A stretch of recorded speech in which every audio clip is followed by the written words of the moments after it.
New Year's Eve turned 13-year-old into a terrible tragedy that changed her life forever. She got into the hands of a maniac who tortured her all day, recording creepy perversions on camera. It is a story about how harmless internet dialogue can lead to irreversible consequences that have shocked the whole world. Alicia Kozakiewicz was born on 23 March 1988 in Pittsburgh, Pennsylvania.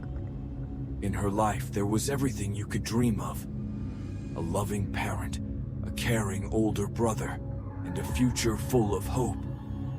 In 2001, when she was 13, her brother introduced her to the internet world. Alicia soon became interested in chat rooms that allowed people from all over the world to communicate freely. In the chat room, Yahoo met a fellow of her age who quickly got in touch with sympathy. They kept talking, doing homework together, and telling each other about their lives. Alicia counseled a new friend, shared feelings, and sometimes complained about her parents. The guy's been cheering her up, supporting her all the time, and sharing all her interests. The computer through which the girl went online was in the living room, so senior family members could always see what Alicia was doing. To avoid constant control, she began to go into the chat room at night when all the relatives were asleep. It lasted almost a year. Alicia was in heaven with happiness. She thought she had found a soulmate. The subject of their conversation was increasingly a private meeting. They don't have enough online communication anymore. That's where the main problem came in. Alicia, 13 years old, couldn't tell her parents she wanted to see a friend on the internet. It would be almost impossible to go to him without their knowledge. Then a friend offered the perfect solution. He's gonna drive up to her house on New Year's Eve. She's gonna sneak out of the house, and she's gonna see a couple in person. For Alicia, this plan was perfect. What could be better than a romantic meeting on New Year's Eve? On December 31st, 2001, the birthday dinner began, at which the whole family, parents, grandmother, brother and his girlfriend, friends, gathered together. Before the dessert, Alicia told her mom she wasn't feeling well and left the table. My parents thought my daughter would go up to her room for a little while and come back. But Alicia had other plans. The girl left the house quietly and ran down the street to meet her prince.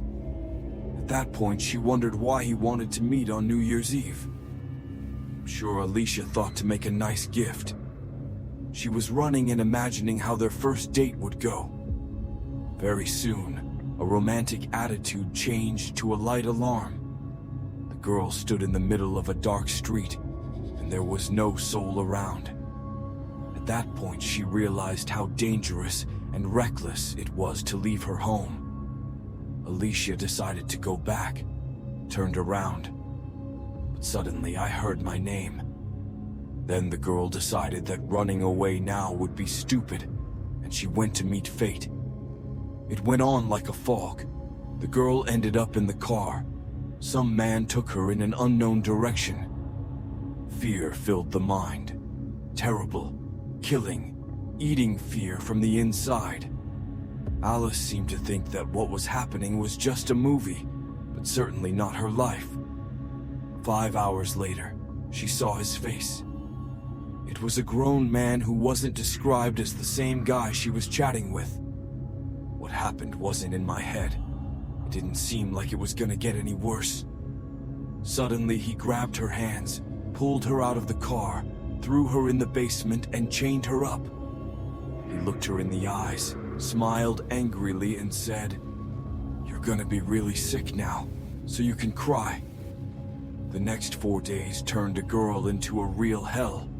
The kidnapper abused her, tortured her, and recorded it all on camera. He immediately shared the role models in sadistic forums, and sometimes brought his friends into the house and allowed them to visit Alicia. All this time, all she wanted was to survive. One day, a sadist told her he'd leave the house and come back by tonight.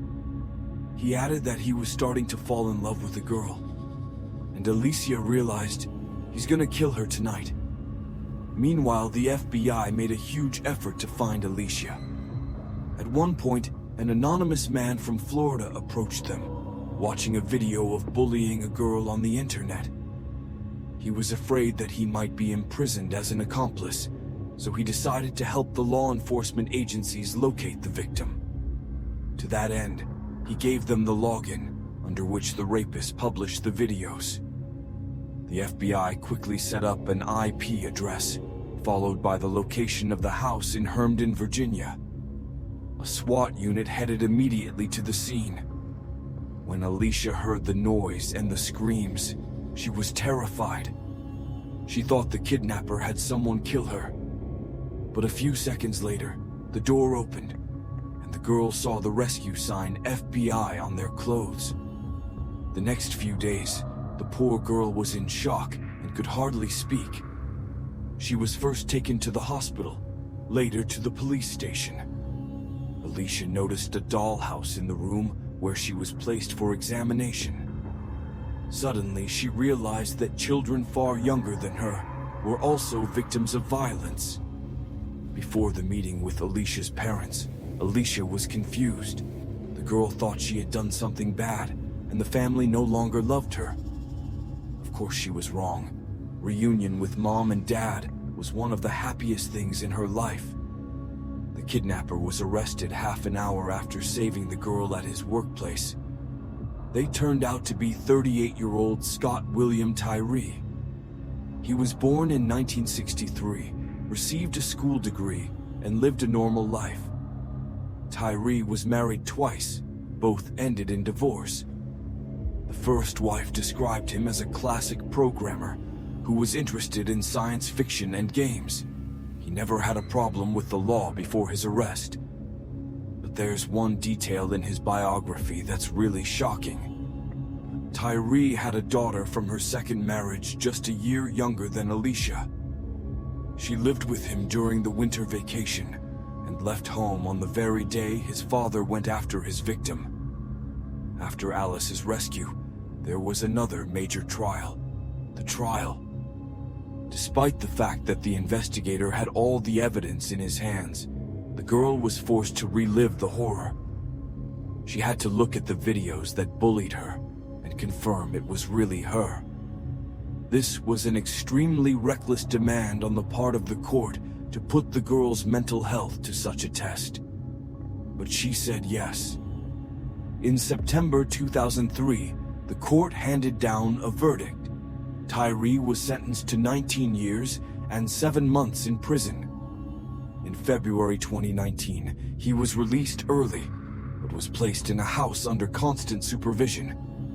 It caused a wave of outrage throughout America.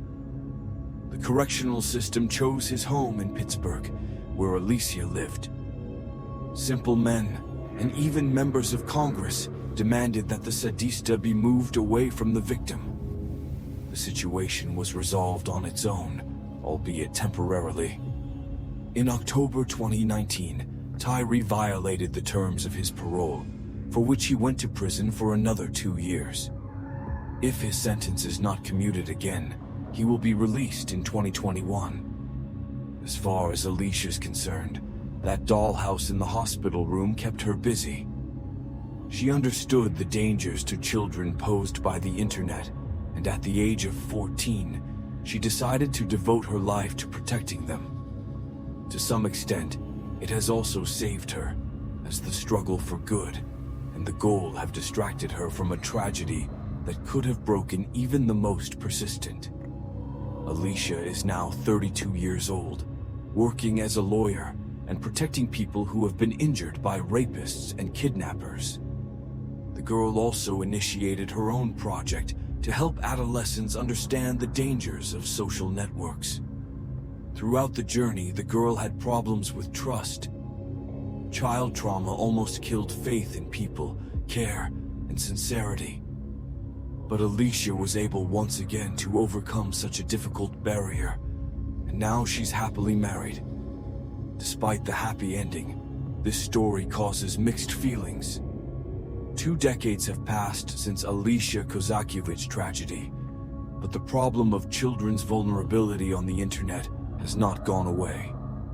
On the contrary, technology is more relevant than ever. The internet gives people freedom, which everyone can control in different ways. Various governments have enacted laws and restrictions that do not change the situation in any way. The story of a little girl from Pittsburgh is a bitter but necessary lesson for everyone, regardless of age. It may help children and their parents to avoid tragedy in the same way that Alicia himself is now helping.